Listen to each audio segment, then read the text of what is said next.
ನಿರಂತರವಾಗಿ ಹಾಗೂ ನೈಜ ಸುದ್ದಿಗಳಿಗಾಗಿ ವೀಕ್ಷಿಸಿ ಸತ್ಯ ಸುದ್ದಿ. ರಾಷ್ಟ್ರ ಪಕ್ಷೀಯ ಕಾಂಗ್ರೆಸ್ ಇದೆ, ಬಿಜೆಪಿಯೂ ಇದೆ. ಜನ ನನಗೆ ಆಶೀರ್ವಾದ ಮಾಡಿದ್ದಾರೆ. ಇಬ್ಬರ ಮಧ್ಯ ನಾನು ಗೆದ್ದು ಸಾರ್ವಜನಿಕರು ಕೆಲಸ ಮಾಡಿಕೊಡ್ತೇನೆ ಅಂತಕ್ಕದ್ದು ನನಗೆ ಭಾಳ ನಂಬಿಕೆ ಇದೆ. ನಾನು ಭಾಳ ವಿಶ್ವಾಸದಿಂದ, ನಾನು ಭಾಳ ವರ್ಷದಿಂದ ಜನಗಳಿಗೆ ಸೇವೆ ಸಲ್ಲಿಸ್ಬೇಕಂತೇಳಿ ನನ್ನ ಮನಸ್ಸಿನಲ್ಲಿದೆ, ನನ್ನ ಹೃದಯದಲ್ಲಿದೆ. ನಮ್ಮ ರಕ್ತದಲ್ಲಿ ನಾವು ಸಾರ್ವಜನಿಕರದು ಕೆಲಸ ಮಾಡೋದು ನಮ್ಮ ರಕ್ತದಲ್ಲಿದೆ. ಆದರೆ ನಾನು ಜನಗಳಿಗೆ ಬಯಸೋದೇನು ಅಂತ ಹೇಳಿದರೆ, ನಮ್ಮ ದಾವಣಗೆರೆ ಡಿಸ್ಟಿಕ್ಕು ಶಾಂತಿ ರೀತಿಯಲ್ಲೇ ಚುನಾವಣೆ ಮಾಡೋಣ.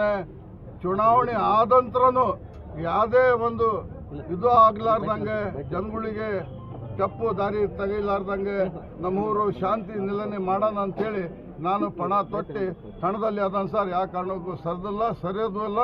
ನಿಮ್ಗೆಲ್ಲರಿಗೂ ಗೊತ್ತಿದೆ ನನ್ನ ಬಗ್ಗೆ, ಮಾಧ್ಯಮರ ಬಗ್ಗೆ.